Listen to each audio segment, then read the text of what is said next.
Hola, buenas tardes, estimados alumnos. Vamos a dar inicio a la clase del día de hoy. Y bueno, como de costumbre, vamos a hacer algún retorno de la tarea que hemos dado la anterior semana. Entonces, si alguien quiere compartir para ganar puntos, puede hacerlo. Adelante.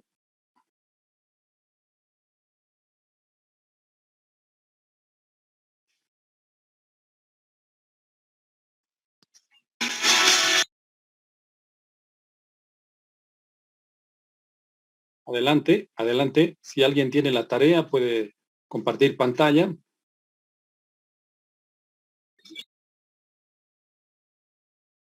Adelante.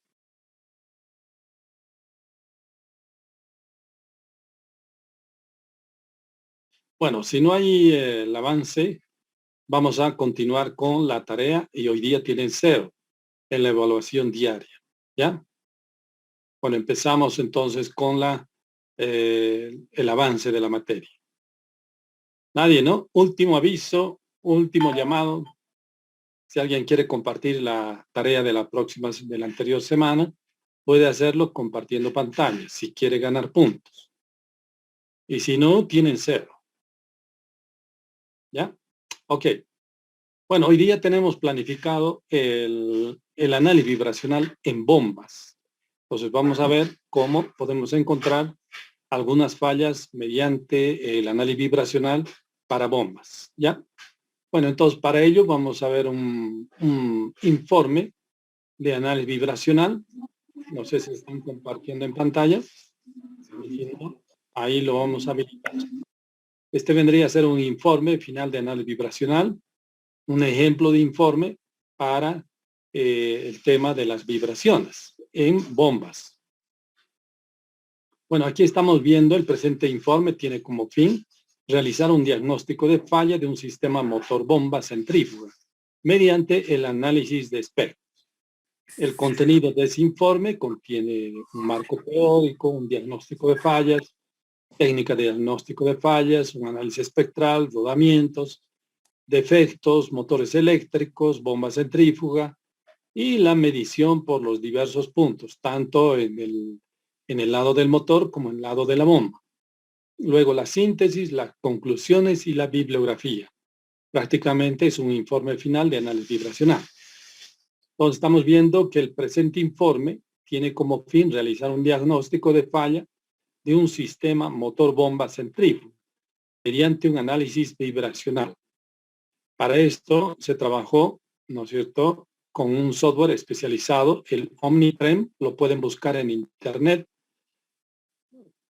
Anótense ese software que pueden bajarlo por internet, se llama el OmniTrem. De la misma forma, nosotros les vamos a proporcionar el otro software que también puede ser usado por ustedes, que es el Technical. Bien, en este caso se utilizó el OmniTrem, con el que se pudo observar los espectros de vibración de cada punto de muestra del sistema. 2 puntos de medición en el motor y 1 punto de medición en la bomba. El diagnóstico de fallas. Las frecuencias medidas en los alojamientos de cojinetes y ejes de las máquinas son utilizadas para orientar el diagnóstico de fallas. Estas vibraciones son causadas por fuerzas vibratorias excitadoras. Las frecuencias aumentan por desgaste de la máquina, instalación, fallas o por modificación del diseño. La facilidad con la cual una falla puede ser identificada a partir de unos datos de prueba confiables es directamente proporcional a la información disponible acerca del diseño de la máquina y sus mecanismos, especialmente cuando la misma frecuencia es utilizada para identificar diferentes fallas de las máquinas. Por ejemplo, el desbalance de masas, ¿no?, la soltura y el desalineamiento. Ahí estamos observando 1.2, la técnica de diagnóstico de fallas. Las técnicas más importantes para el diagnóstico de fallas son la forma de tiempo de onda, órbita, espectro y fase. Las frecuencias que se adquieren por desplazamiento del eje y por transductores instalados en la carcasa se relacionan con frecuencias conocidas por la máquina, como se observa en la siguiente tabla. Podemos ver ahí el análisis de forma de onda, el uso, la descripción y los instrumentos que se deben utilizar para este estudio. El análisis de órbita, aquí indica el uso y los instrumentos. El análisis de fase, el uso y los instrumentos. Además del analizador FFT. Análisis de espectros, el uso y el analizador FFT. Bueno, el análisis espectral. Un espectro puede ser analizado rápidamente con el siguiente procedimiento: identificar la velocidad de operación y sus armónicas, órdenes. Los datos se pueden presentar en formatos de frecuencia o de orden. Identificar las frecuencias dominantes, que son múltiplos de la velocidad de operación, incluir las frecuencias de paso de Alaves, electromagnéticas y de frecuencias de engrama. Bueno, ahí estamos observando algunos espectros, datos de una caja de engranajes de simple reducción con engranajes desgastados. Luego la identificar las frecuencias no sincrónicas y sus múltiplos tales como frecuencias de fallas de rodamientos. ¿Ya? Entonces aquí estamos viendo el análisis vibracional, identificar las frecuencias de pulsación, dos componentes de frecuencia cercanas una de la otra, sus amplitudes se suman y se restan durante un ciclo de pulsación. ¿Ok?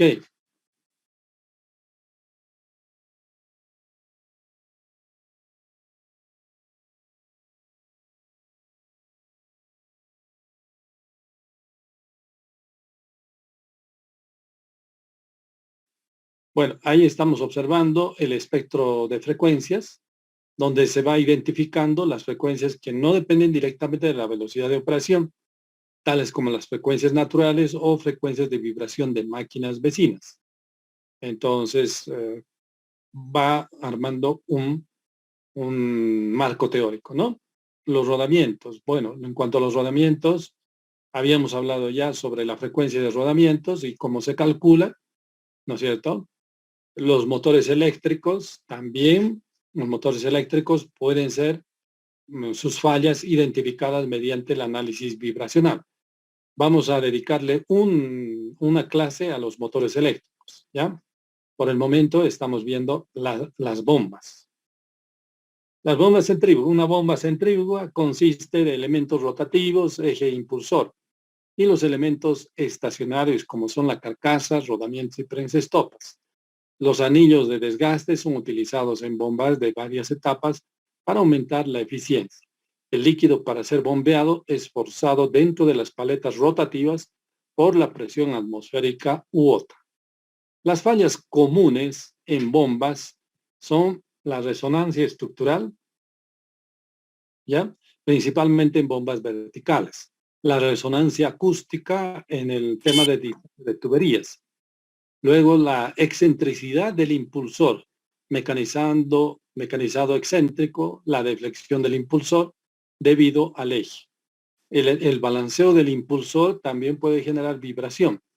La tolerancia entre impulsor y difusor, el espacio o luz, también puede generar vibraciones por choque.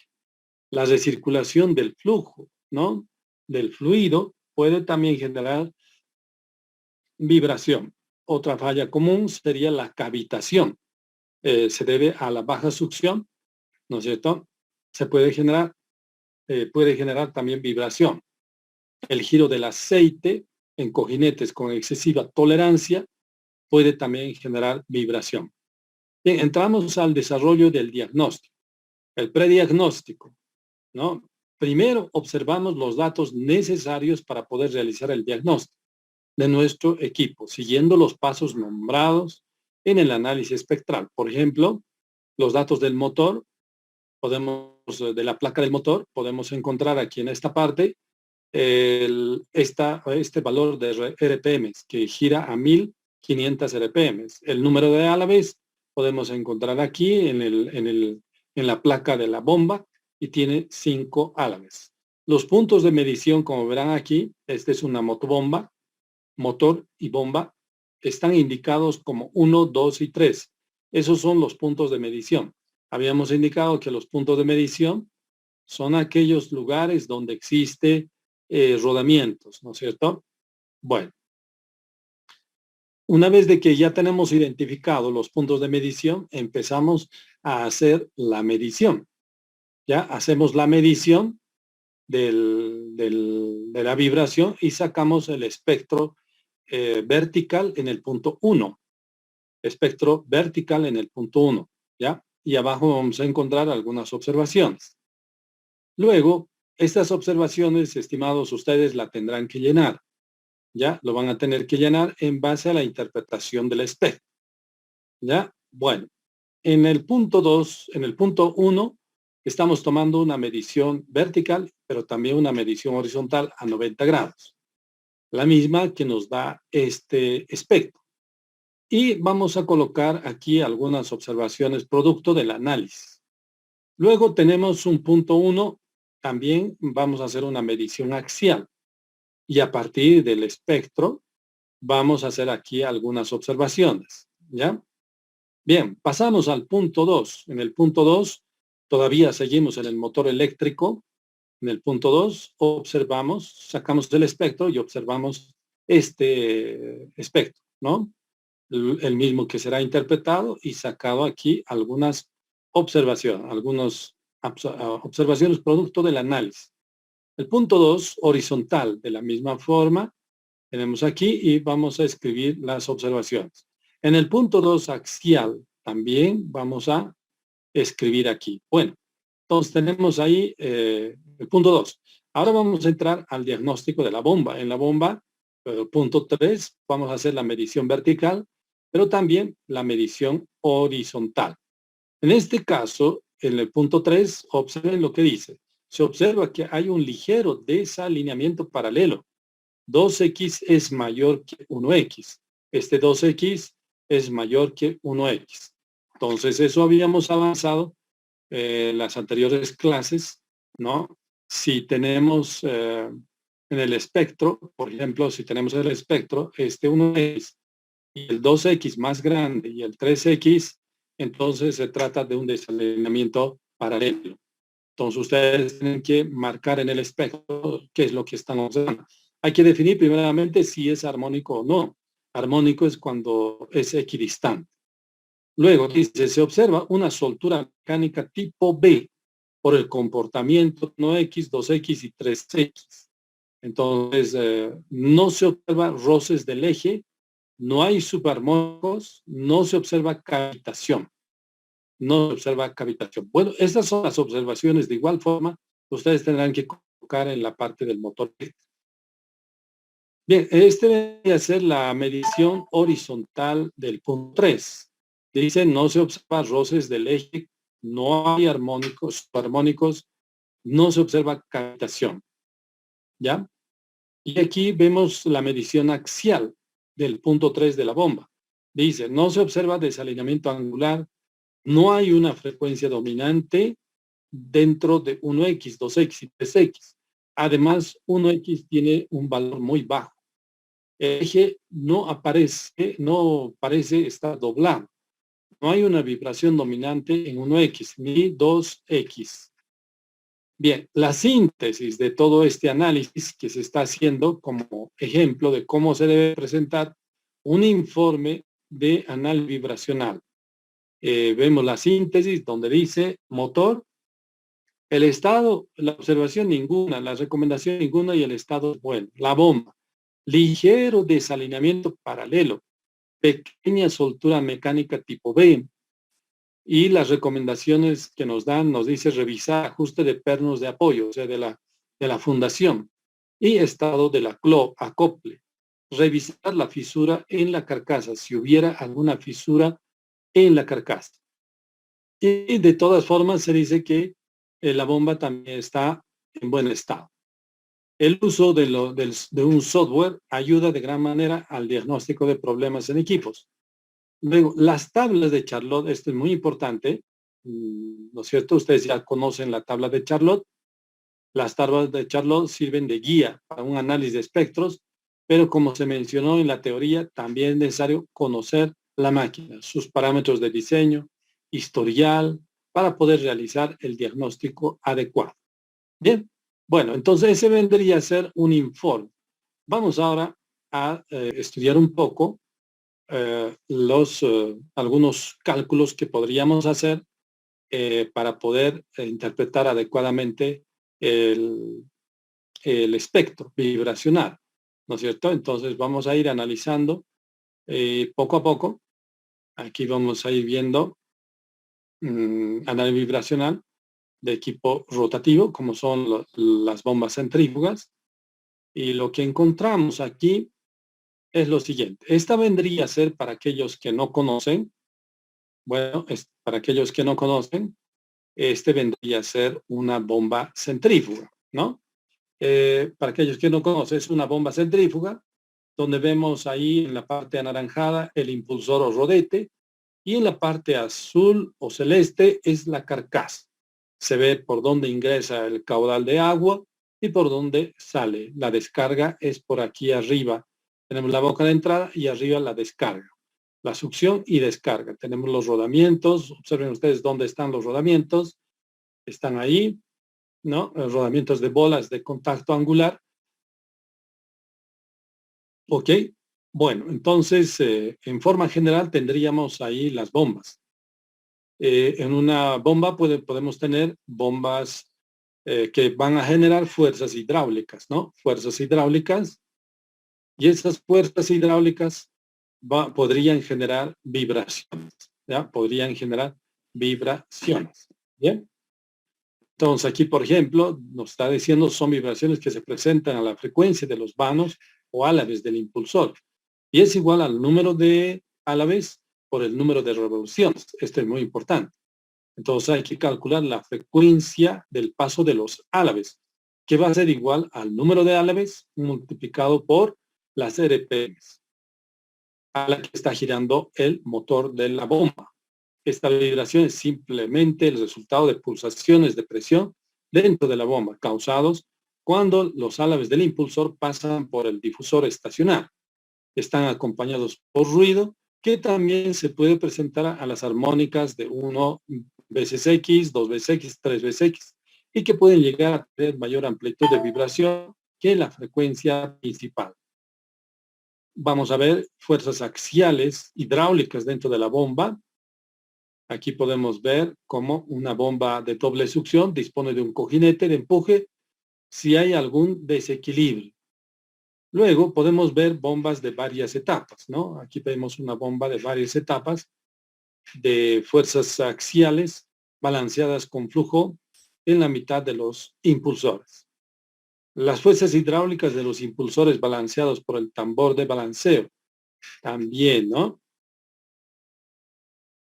Bien, ahí estamos observando cómo se puede generar a la entrada el fluido. Cuando ingresa al rotor, se puede generar remolinos, ¿no? Esos remolinos que también pueden generar vibración, ¿ya? Pueden generar vibración.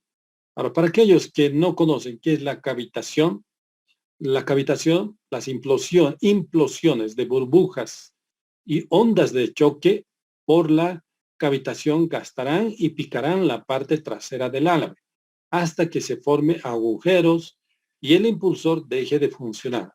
A veces este tipo de desgaste se confunde con ataque corrosivo y no se reconoce que la causa real es la cavitación.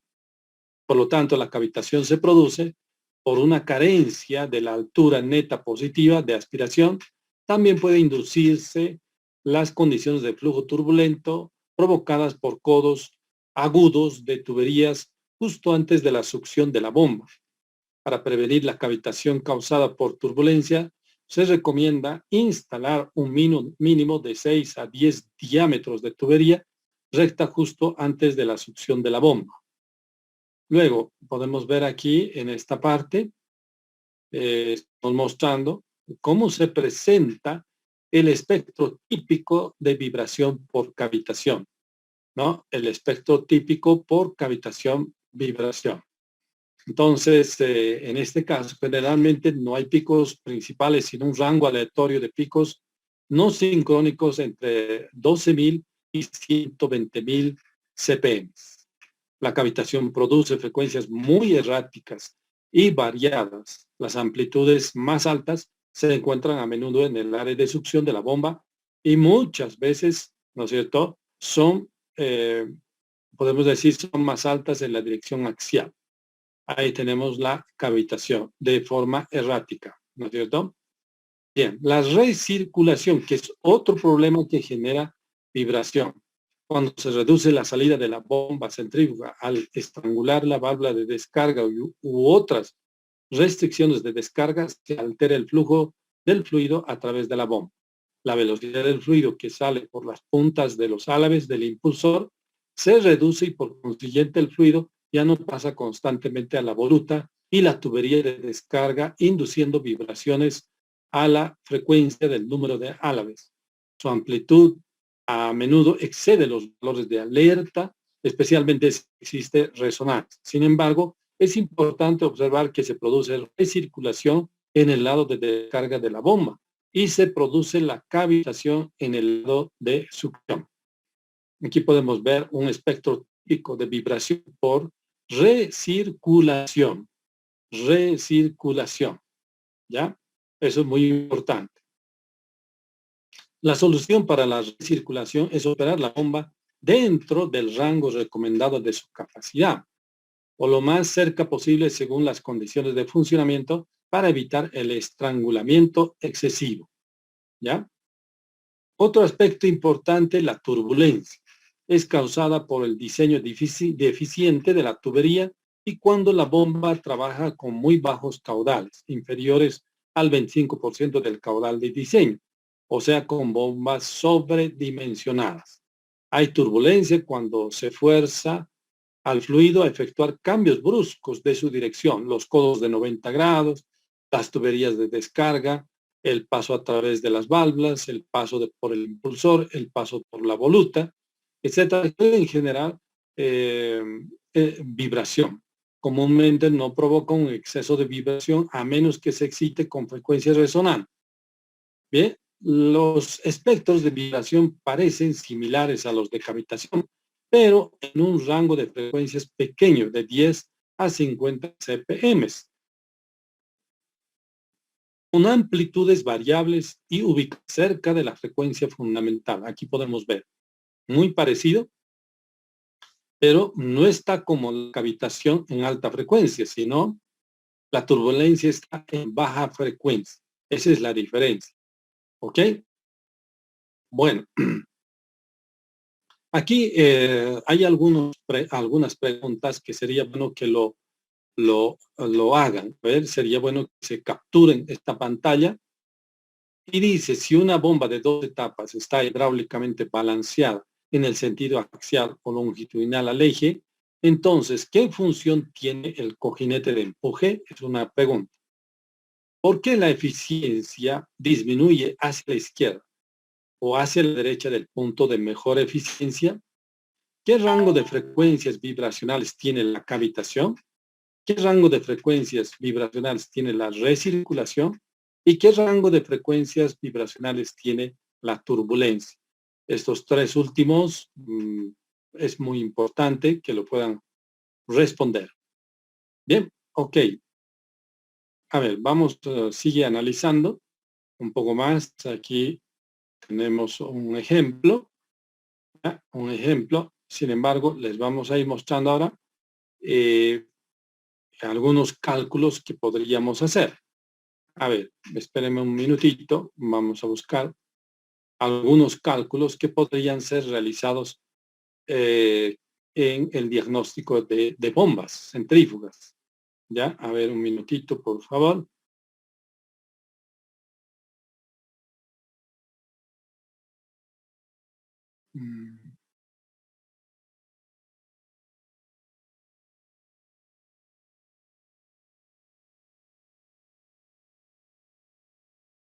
Ya, vamos a ir viendo aquí entonces esta primera fórmula, la 7.1, pueden anotarse.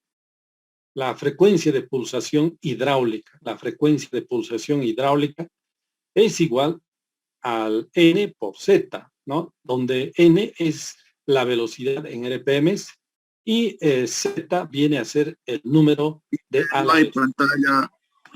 El número de álabes que tiene. Compañeros, no se muestra la pantalla, el texto. Ahora sí. Es que Ahora tienen sí. que estar despiertos. Positivo. Están recién despertando, ¿no? Pero bueno, ahí ya tenemos la fórmula 7.1 que nos indica la frecuencia de pulsación hidráulica en bombas y se calcula como N, que es el número de RPM, por Z, que es el número de álabes del impulsor. Entonces, a ver, vamos a hacer un pequeño ejercicio para que esto se entienda. Supongamos que tenemos esta RPM de 1500 RPM, ¿ya?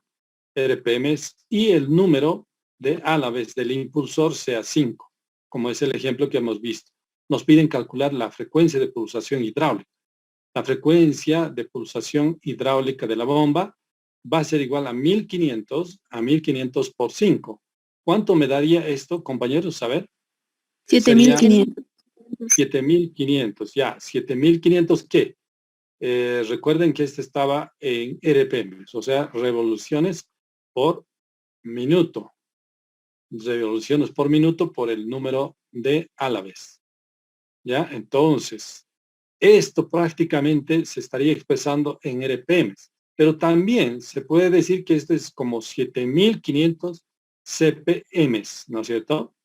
Habíamos dicho que numéricamente es igual, pero para convertir las CPM a Hertz, lo único que debo hacer es dividir entre 60.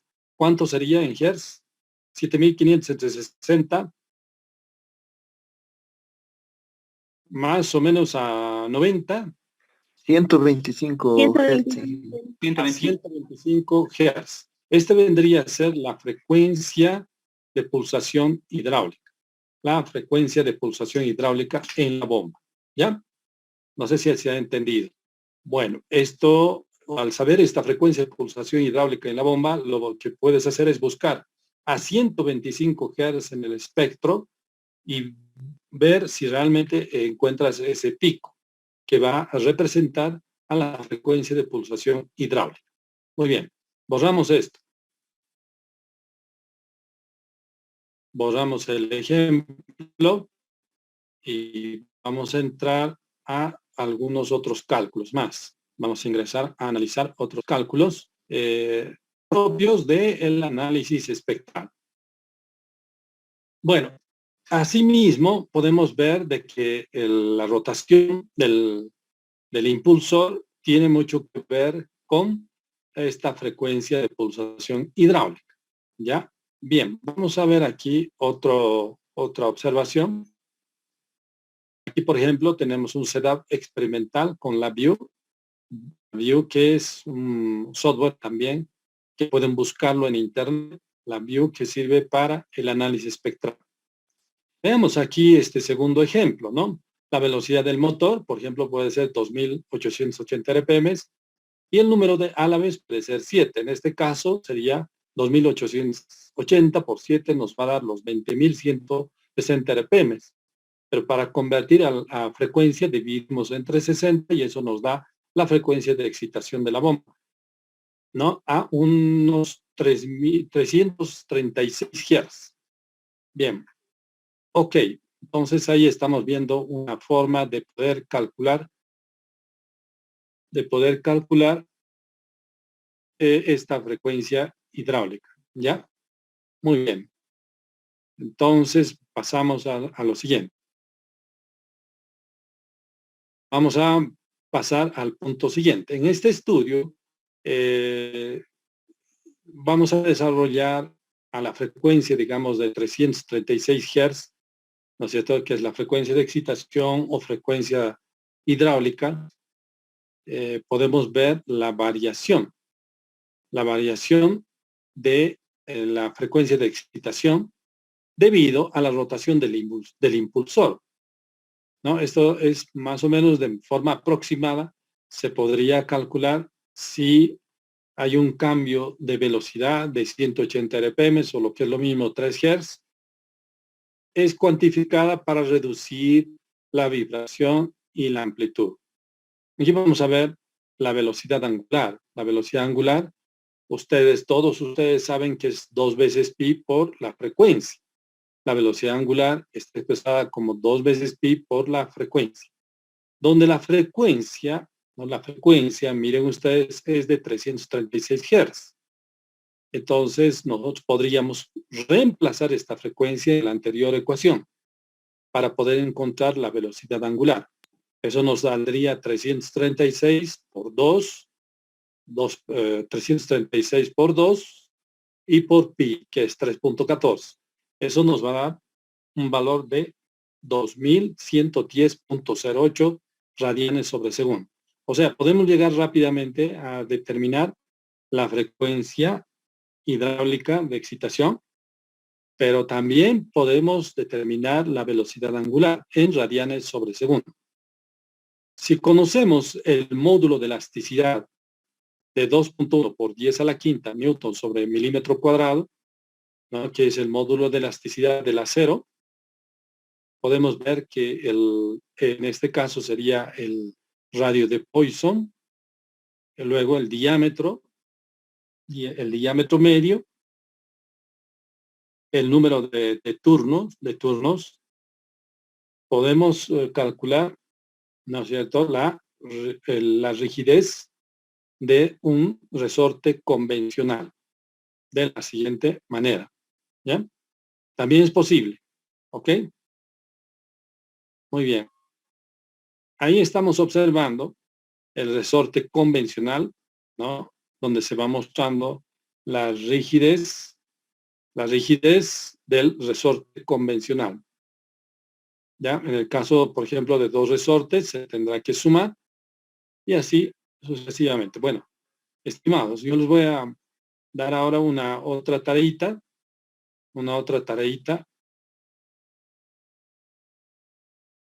A ver, vamos a ir viendo, otros cálculos más que podríamos hacer en esta parte de las bombas.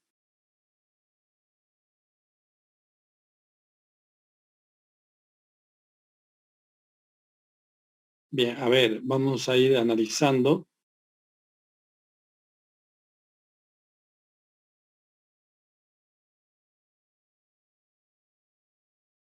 Esperen un minutito, por favor.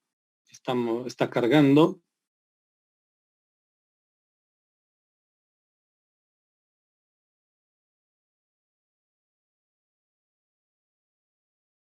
Bien, ahí les estoy compartiendo.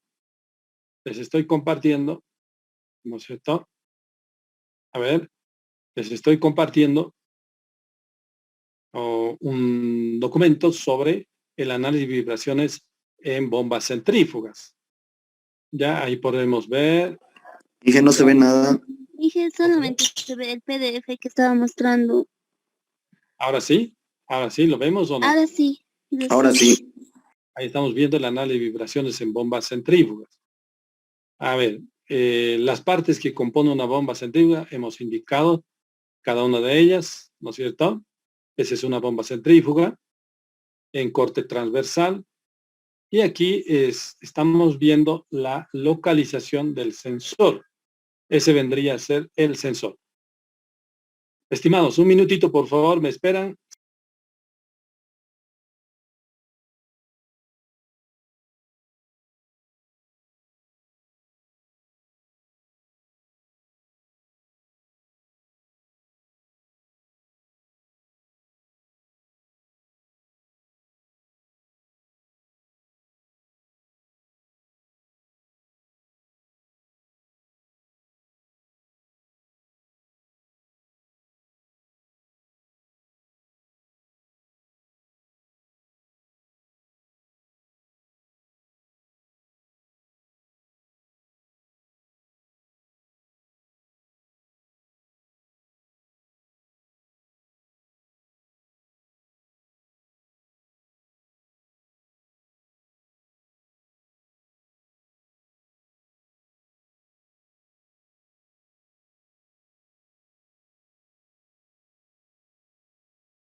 Vamos a seguir mostrando aquí. Observen ustedes cómo se debe ubicar en el sensor, en la máquina, los sensores, ¿no? Ahí estamos viendo en el lado del motor eléctrico. Podemos ver el punto 1, una medición horizontal y axial. Una pequeña enseñanza, compañeros que colaboren silenciando sus micrófonos. Y si no, desde aquí los vamos a silenciar. ¿Ya? Entonces aquí estamos viendo, en el caso de la motobomba, el punto 1 y el punto 2. Ahí se está tomando las mediciones de esa forma, ¿no? Vertical, horizontal y axial.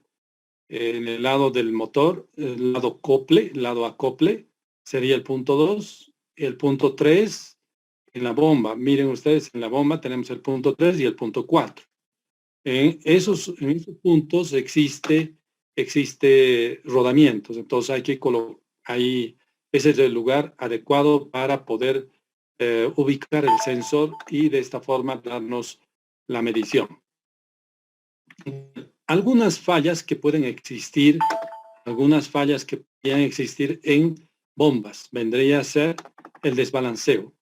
Normalmente el desbalanceo en bombas centrífugas, el balanceo es simplemente un desequilibrio de masa, ¿ya? Futuramente vamos a dar el tema de balanceo, cómo se debe realizar un diagnóstico del desbalance de masa. Normalmente para el desbalanceo hay que utilizar la norma, pueden anotarse, aquellos que están interesados en especializar en esta área, pueden investigar la norma, aquí se los voy a escribir, la norma ISO 1940. La 1940 me ayuda a poder diagnosticar el desbalance de masa. El desbalance de masa. Como conocimiento general, voy a pedir que ustedes puedan investigar, ¿no es cierto?, esa norma. ¿Ok? Muy bien. La norma. Ahora, ¿dónde podemos tener el desbalanceo? Normalmente el desbalanceo se va a presentar en los rotores.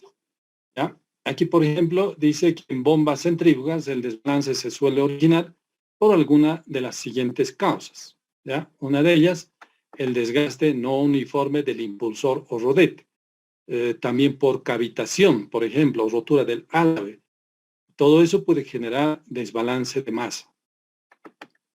Luego, la mala condición del acoplamiento, ¿no? Golpeado, deformado, etcétera, etcétera, puede contribuir también al desbalanceo del rotor. El mal bobinado del rotor de la bomba. El mal bobinado del rotor de la bomba, o sea, del motor, ¿no? Que se haya colocado, digamos, más o menos una espira en el bobinado, entonces esto también puede generar un desequilibrio de masa.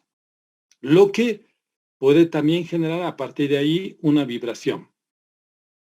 El mal procedimiento de balanceo en taller.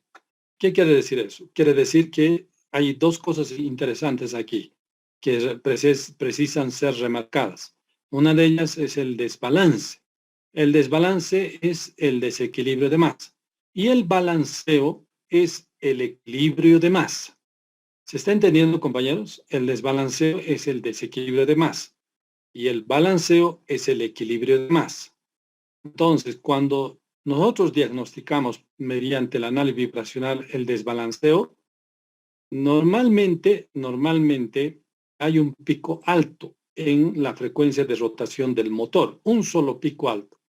Esto ya me indica que hay un desbalance del rotor, ¿ya? Un desbalance del rotor. ¿Está bien? Ahora, una vez que hemos diagnosticado el desbalance y hemos identificado mediante la norma ISO 1940 el grado de severidad del desbalanceo, entonces recién entramos a la otra etapa que vendría a ser el balanceo del rotor. Y para balancear un rotor, obviamente hay que hacer un análisis, ¿no? Vectorial para poder, digamos, balancear un rotor. Si bien este análisis vectorial ya el equipo lo hace, entonces no necesitas repasar ni siquiera vectores ni nada por el estilo, ¿no?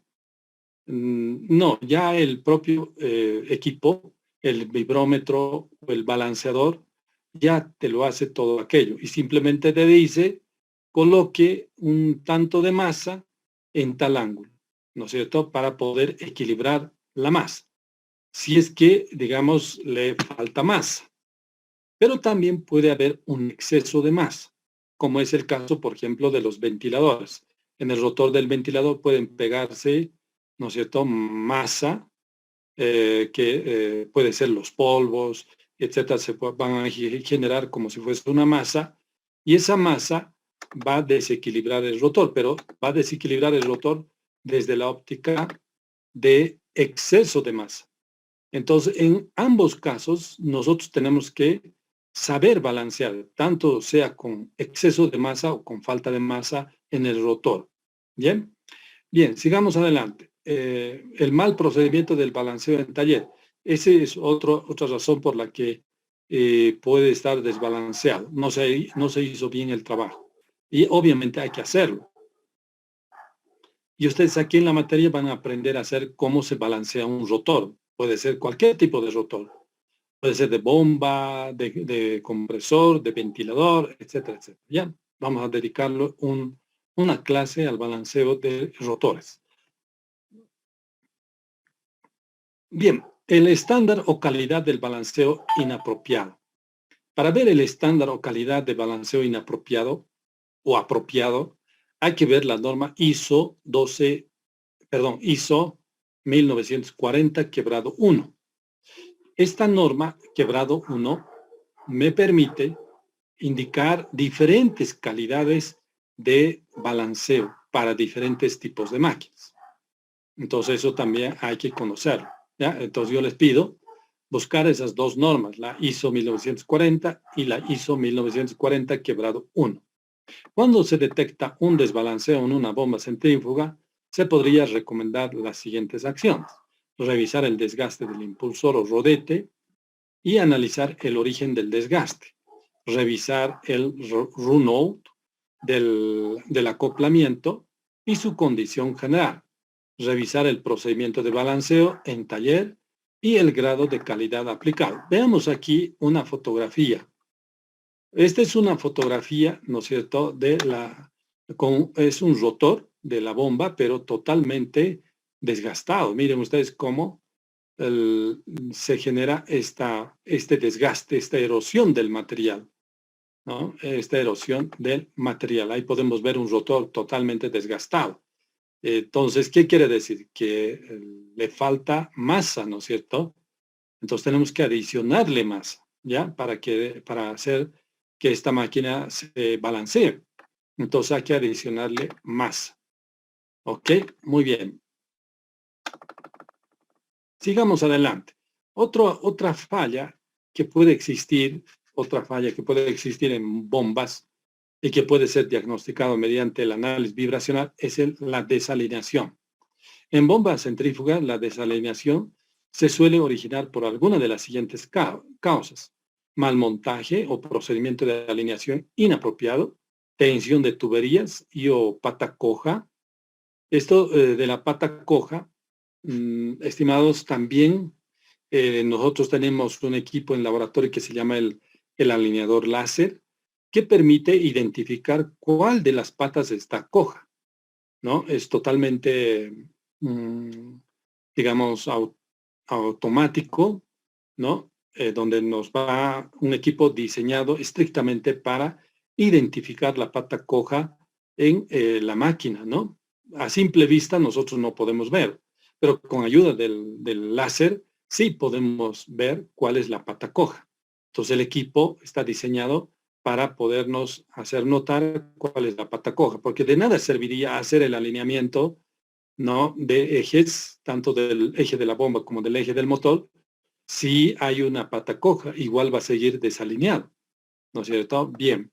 Otro aspecto importante para el desalineamiento es la dilatación térmica, tanto en la bomba misma o en sus tuberías, ¿no? La dilatación térmica de estos componentes, ¿ya?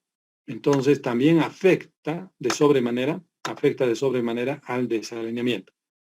La falta de capacitación del personal siempre es importante, ¿no? A veces el personal que quiere ir a alinear no está totalmente capacitado. Ya les he dicho que para estar capacitado se necesita certificar los conocimientos, saber hacer las cosas y no estar improvisando ahí en planta.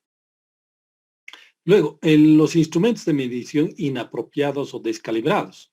Esto hay que tomar en cuenta porque a veces cuando nosotros contratamos una empresa terciaria o sea nosotros mismos dentro de planta para poder hacer el alineado, estamos alineando con equipamiento descalibrado, lo que nos va a dar una mala decisión y un mal alineamiento. Entonces, por eso que nuestros equipos tienen que ser calibrados frecuentemente de acuerdo al uso. Mayor uso, más frecuencia de calibración. Menor uso, menor frecuencia de calibración. Cuando se detecta una desalineación en una bomba centrífuga, se podrá recomendar las siguientes acciones. Verificar el procedimiento usado y los estándares aplicados. Verificar la presencia de tensión de líneas y pata coja, tanto de la bomba como del equipo conductor. Equipo conductor vendría a ser el motor eléctrico. Si las condiciones de seguridad lo permiten, medir alineación con la máquina recién parada o en caliente. Hacer un registro de desplazamiento durante el proceso de calentamiento del sistema de expansión térmica. Aquí podemos ver, observen ustedes el equipo que tenemos en laboratorio. Entonces, estos son los dos cabezales láser, ¿no? Estos dos que están aquí son equipos láser, ¿no? Que se está haciendo el alineado de estos dos ejes, ¿no es cierto? Tanto del eje del motor como del eje de la bomba. Y se está utilizando un equipo de alineamiento. Bien. Vamos a ver otro tipo de fallas en bombas y vendría a ser el problema de rodamientos. En bombas centrífugas los problemas en rodamientos se suelen originar por alguna de las siguientes causas. Mal montaje del rodamiento, luego lubricación o engrase defectuoso, ¿ya? La contaminación de sólidos en la grasa o en el lubricante, la alta temperatura, la desalineación y desbalanceo, ¿no? La selección inadecuada del rodamiento puede ser otra de las causas.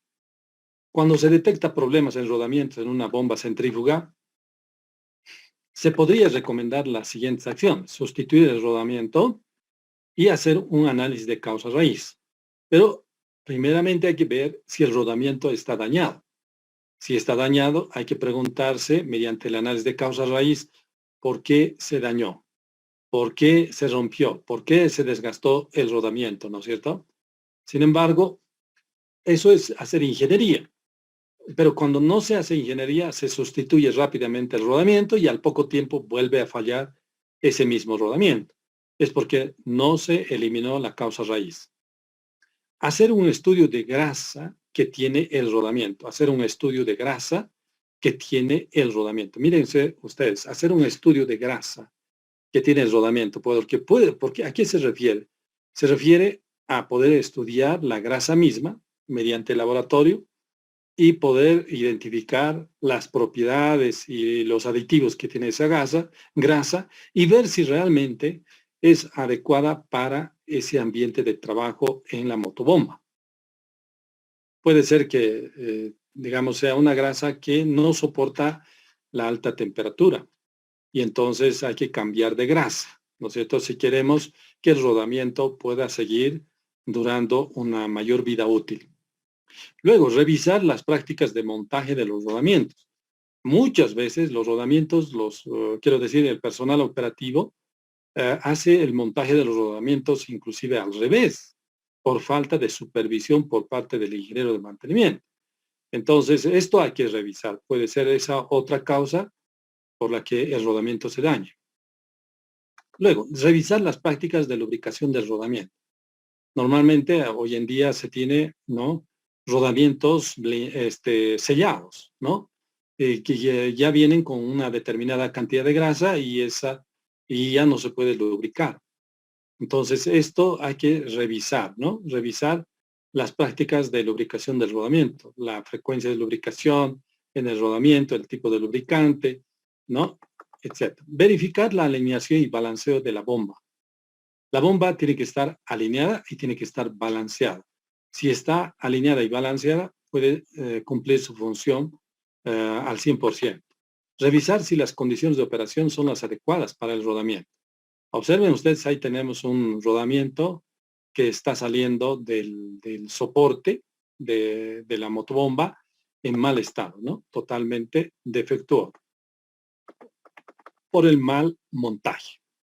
Bien, otra de las fallas en bombas vamos a encontrar son las fugas de líquido, ¿no? Por la bomba, por alguna de las uniones.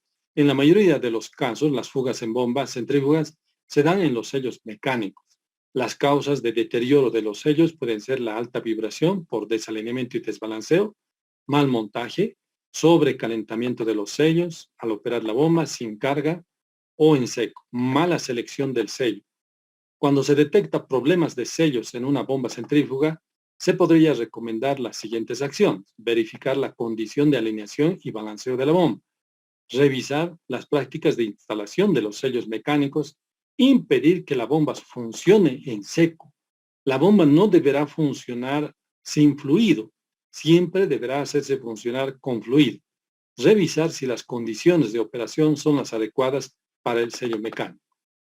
Bueno, otro problema frecuente en bombas son las holguras. En bombas centrífugas, las holguras se suelen originar por alguna de las siguientes causas: desgaste excesivo del rodamiento, mal montaje, selección inadecuada del rodamiento o cajera de rodamientos. Cuando se detecta holguras en una bomba centrífuga, se podría recomendar las siguientes acciones: revisar la condición del rodamiento, verificar si la caja de rodamiento tiene desgaste o deformación, revisar las prácticas de instalación de los rodamientos. Ok, bien, vamos a ver ahora los problemas estructurales. En bombas centrífugas, los problemas estructurales se suelen originar por alguna de las siguientes causas: mala fundación de la bancada. A veces se tiene la motobomba sobre una superficie no adecuada, por ejemplo, sobre un mal concreto, ¿no? A veces no se tiene pernos de anclaje, a veces no se ancla bien, entonces ahí tenemos un problema que puede contribuir rápidamente a la vibración, a las holguras de la vibración. Bueno, la base deformada o alabeada, también esto puede tributar a que haya vibración, ¿no es cierto? Ahí, por ejemplo, estamos mostrando la base deformada o alabeada. ¿Qué quiere decir? Cuando la base no está plana, ¿no? Desgaste de apoyos de bancada, ¿no? Desgaste de apoyos de bancada, pernos sueltos que también podría producir pata coja. Cuando se detecta problemas estructurales en una bomba centrífuga, se podría recomendar las siguientes acciones: reforzar la estructura en la que se soporta la bomba centrífuga, reacondicionar la fundación de la bomba centrífuga, o sea, el concreto sobre el cual se coloca la bomba, hay que reforzar, cambiar los apoyos de bancada, aisladores, y luego apretar los pernos de sujeción de la bomba centrífuga con llave dinamométrica. Aquí podemos ver una fundación de una bomba centrífuga en óptimas condiciones. Observen ustedes, no es solo tener la bomba. Todo lo que está pintado en verde, esa es la motobomba. Pero todo lo que está en gris, esa es la fundación. Todo lo que está en amarillo vienen a ser los aisladores de vibración. Aisladores de vibración, ¿no? Y abajo tenemos la fundación. ¿Están viendo? Abajo tenemos la fundación. Estos aisladores tratan de atenuar el nivel vibracional. Ven ustedes esta batería de motobombas, todas ellas tienen aisladores. Y para diseñar un aislador también lo vamos a dedicar a otra clase donde vamos a diseñar este tipo de aisladores con el fin de aislar el nivel vibracional. Bien, vamos a ver ahora los problemas fluodinámicos.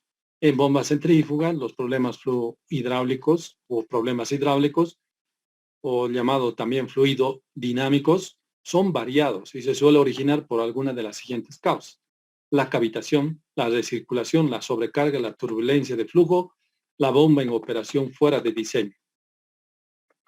Cuando se detecta problemas hidráulicos en una bomba centrífuga, se podría recomendar las siguientes acciones: revisar la condición de aspiración de la bomba centrífuga, inspeccionar el impulsor o rodete y la voluta de la bomba para identificar daños, verificar si las condiciones de operación caudal-presión son acordes al diseño de la bomba centrífuga. Algunos problemas hidráulicos de bombas centrífugas se pueden comprobar revisando las condiciones de operación mediante una inspección visual y toma de lectura de manómetros.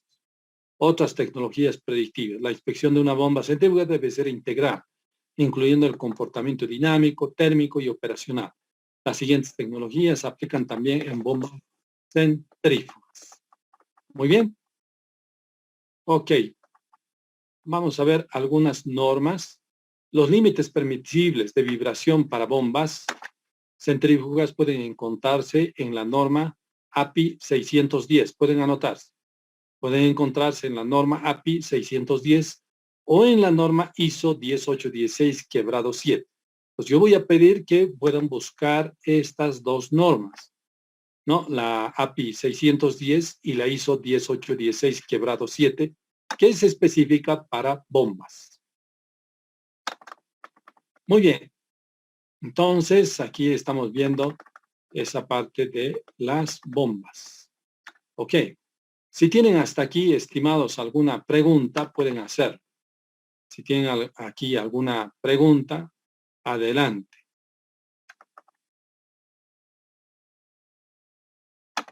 Si tienen alguna pregunta, pueden hacerlo. O todo está claro. O yo hago las preguntas. ¿Cómo es? ¿Qué quieres? Buenas tardes. Buenas tardes. Y respecto a lo que habló del documento, en ningún momento habló sobre el empuje axial que se tiene una bomba en la parte del rodete, ¿no? Ya que, como sabemos, la bomba va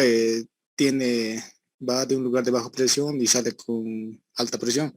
Y debido a esto hay un empuje axial del rodete hacia la línea de succión.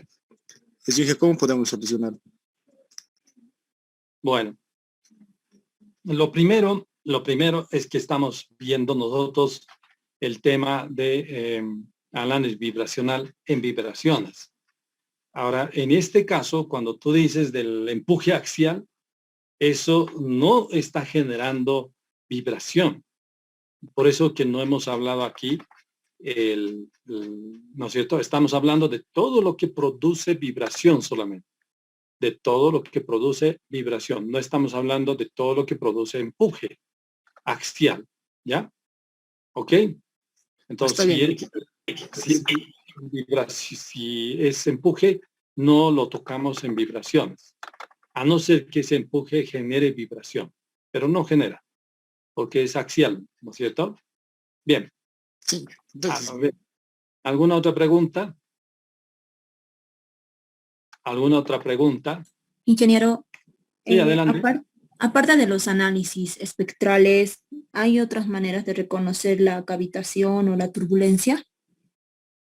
No. No hay, porque este es el único método, es un método, digamos, indirecto, ¿no? Es un método indirecto, lo que hace de que la máquina siga funcionando, ¿no? Si nosotros vamos a hacer digamos, algún diagnóstico, tiene que ser con el uso de esta, digamos, de, ¿cómo te estaba diciendo, compañera? Ya me olvidé. ¿Qué te estaba diciendo? Hola, hola. Hola, hola. Hola, hola. ¿Están ahí, compañeros? Hola. Ingeniero, Sí, se ingeniero.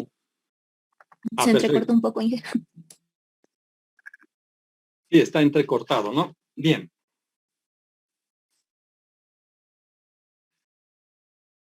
Bien, si hubiera alguna otra pregunta más, adelante, compañeros. Si hubiera alguna otra pregunta más, estamos dispuestos a aclarar.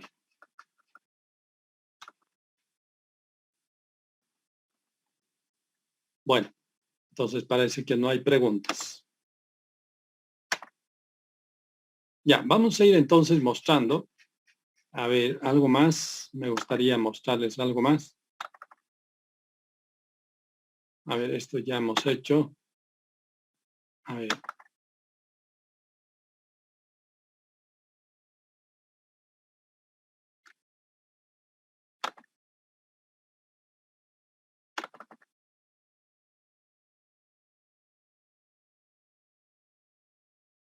Bueno, si hubiera algunas preguntas, entre tanto vamos buscando el material, pueden hacer.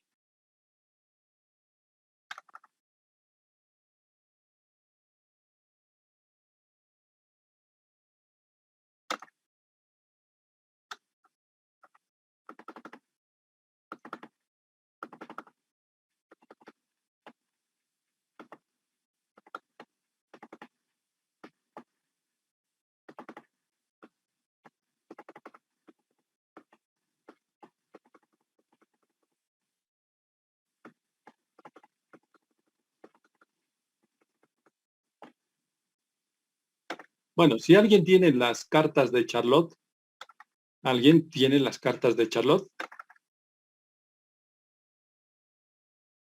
Bueno, ahí les estamos mostrando la norma para bombas.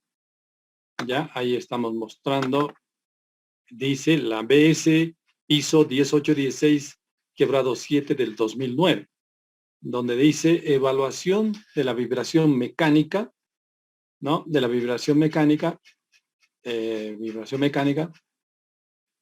máquinas, ¿no? Por la medición y la medición en partes rotativas. Entonces ahí podemos mostrar la norma 10816 quebrado 7, que nos permite, ¿no es cierto?, tener el estándar 10816 con las normas de vibración para el diagnóstico de fallas en bombas. Entonces aquí vamos a mostrar, ojalá tengamos suerte de mostrar las escalas de la vibración. A ver, un minutito, vamos a mostrar. A ver, vamos a revisar. Sí, aquí está. Estas son, vean ustedes, las escalas donde se ve los límites, las zonas límites para la vibración de bombas rotodinámicas con potencias arriba de un kilovatio, aplicables para impulsores mayores a número de impulsores mayores a 3. Entonces, aquí se puede ver rápidamente la amplitud del nivel vibracional, que va a estar dado en velocidad, en milímetros sobre segundo. Esto es para la categoría 1, para potencias de bombas de menores a 200 kilowatts, mayores a 200 kilowatts, y la categoría 2, menores a 200 kilowatts y mayores a 200 kilowatts.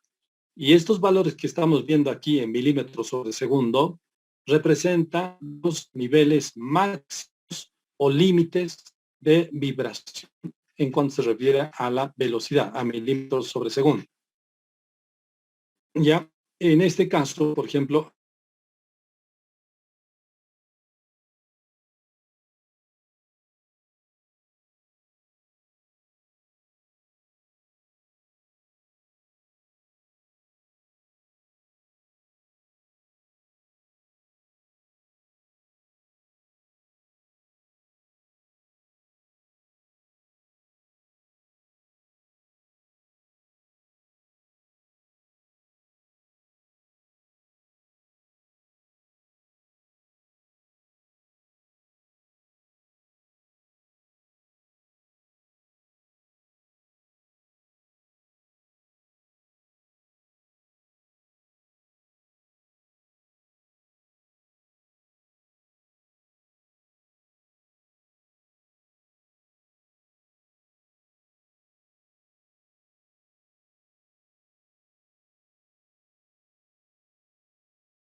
Bueno, yo creo que ya está esta parte del análisis vibracional.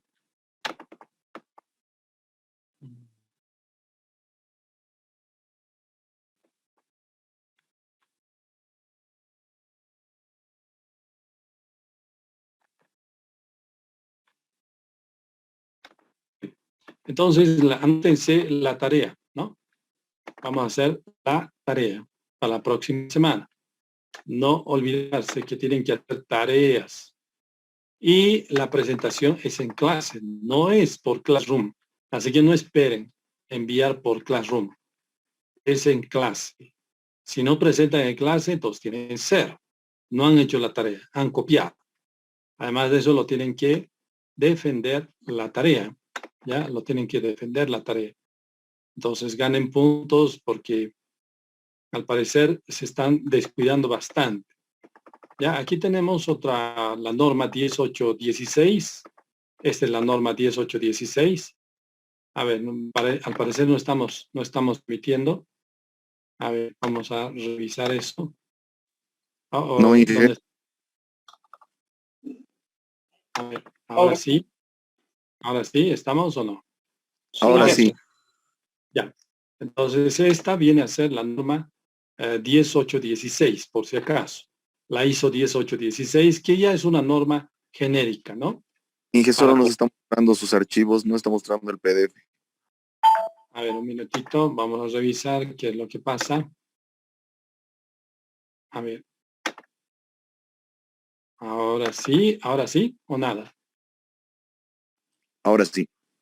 Ya, ahí tenemos entonces la norma 10816, una explicación sobre la norma 10816. Recuerden que la norma ISO 2372 es una norma ya antigua que ha sido reemplazada y la norma ISO 3945 también ha sido reemplazada por esta norma. La 10816 es la norma moderna, ¿no? Ahí está donde va haciendo algunas indicaciones. La parte 2 para turbinas de vapor y generadores, la parte 3 maquinaria industrial, la parte 4 para conjuntos movidos por turbinas de gas, la parte 5 conjuntos de máquinas de plantas de hidrogenación y veo, ¿no? Ahí estamos viendo la norma de acuerdo al tipo de máquina, potencia y altura en el eje. Entonces el grupo 1 son para máquinas rotativas con gran potencia, máquinas de superior a 300 kilovatios con altura de eje H mayor a 315 milímetros y el grupo 2, máquina rotativa mediana con potencia entre 15 y 300 kilovatios. Máquinas eléctricas, ¿no? Con altura de eje de entre 160 y 315. Y el grupo 3, bombas con impulsor de múltiples álabes y con motor separado. El grupo 4, bombas con impulsor múltiple, ¿no? A la vez y con motor integrado.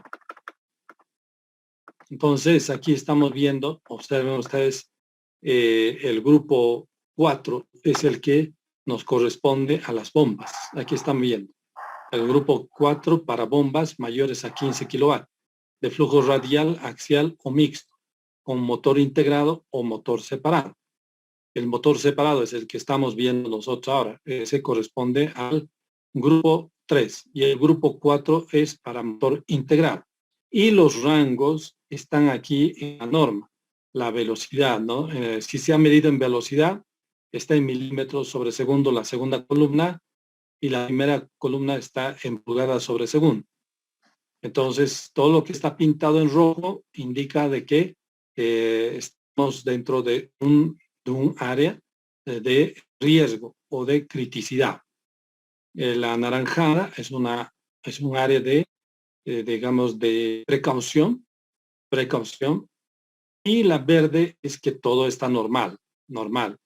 La de amarillo es una máquina que puede operar indefinidamente, ¿no? La anaranjada, máquina que puede operar con tiempo prolongado. Y la roja, la vibración está provocando daños en la máquina. Entonces, todo eso nos indica la norma 10816. Es muy importante conocer esta norma y tenerlo para efectos de diagnóstico de nuestra máquina. ¿Ya? Sin embargo, para bombas vendría a ser la 1816 quebrado 7. ¿Ya? Muy bien. Ok. ¿Alguna pregunta más, compañeros, antes de terminar esta parte?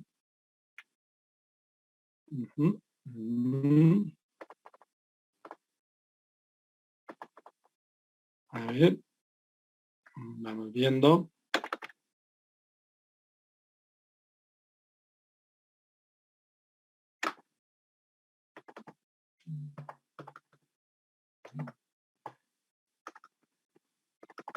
Ingeniero, cuando dice indefinido, ¿se refiere a que la máquina no necesitaría ningún mantenimiento, ninguna clase de mantenimiento? No, uso prolongado, dice, no indefinido. Prolongado, ¿no? Quiere decir que puede estar trabajando bastante tiempo, pero sin molestar, ¿no?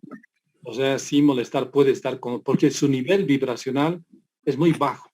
Eso lo dice la norma. Entonces, por eso saber manejar la norma para tomar buena decisión. Si es muy bajo la amplitud de la vibración, entonces no lo moleste, que siga trabajando.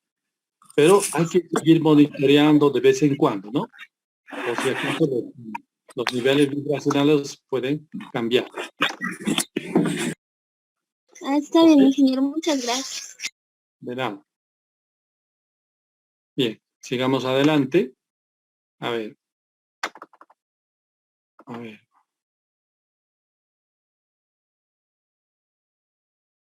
Bueno, estábamos viendo de las bombas, ¿no es cierto? A ver, ¿alguna otra pregunta más, compañeros? Cualquier pregunta. Adelante. Muy bien. Entonces, la tarea. Vamos a ir indicando la tarea, compañeros. ¿Ya? A ver, lo primero que tienen que hacer es este informe, ¿no? Este informe, ¿ya? Ingeniero, no se nota. Lo están viendo. A ver, este es el informe que hemos visto al inicio de la clase, el informe de análisis vibracional de una bomba. ¿Ya? Este informe lo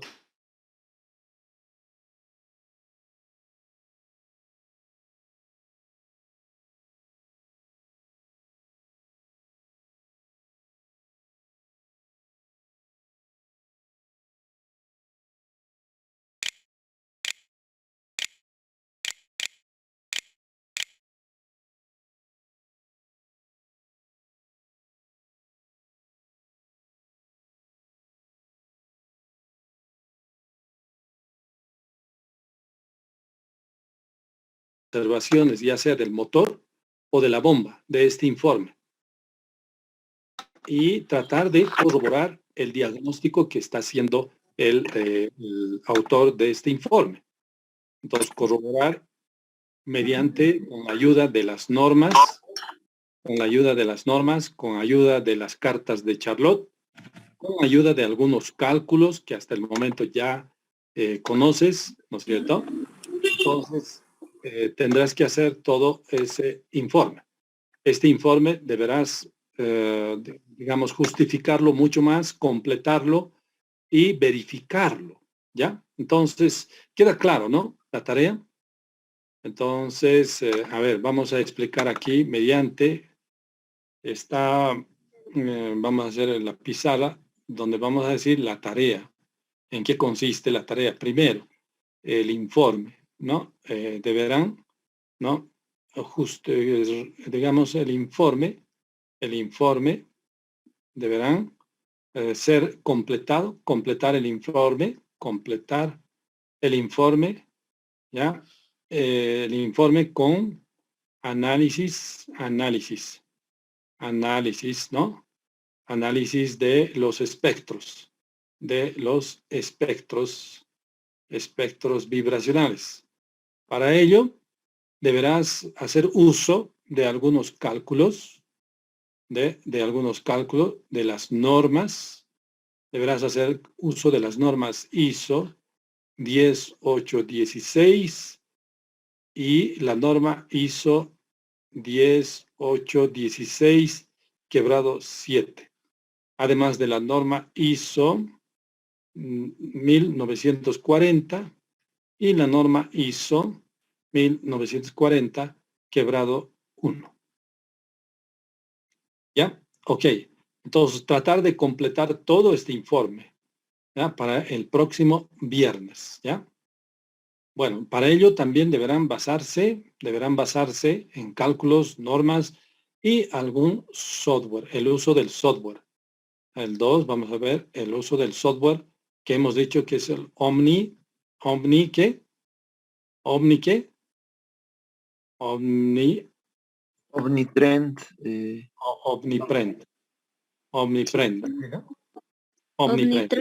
con T es Omnitrend. Omnitrend, ya, muy bien. T-E-R-N, ¿no? Omnitrend. Entonces, este software lo deberán buscar en Internet, ¿ya?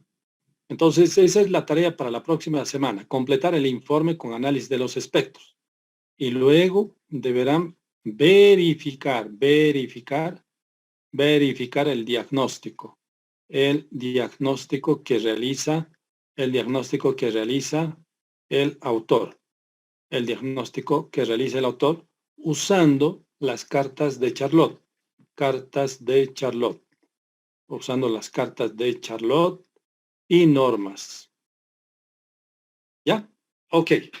¿Se ha entendido, compañeros? ¿Se ha entendido? Muy bien. Ingeniero, Entonces, disculpe, ¿el informe nos va a pasar o nosotros sí. tenemos que buscar otro informe? No vas a encontrar. O te lo doy aquí, a ver, te lo puedo pasar ahora, lo puedo pasar al grupo, el informe, Por favor, y ingeniero. a partir de eso lo completan, ¿ya? Muy bien, quedamos en eso entonces, compañeros, que les vaya bien. Estaríamos terminando la clase hasta la próxima semana. Que tengan un buen fin de semana y descansen. Que les vaya bien. Chao, chao. Chao, chao. Hasta luego, ingeniero. Hasta luego, ingeniero. Chao, chao, chao, Inge. Que les vaya bien. Chao, chao. Luego.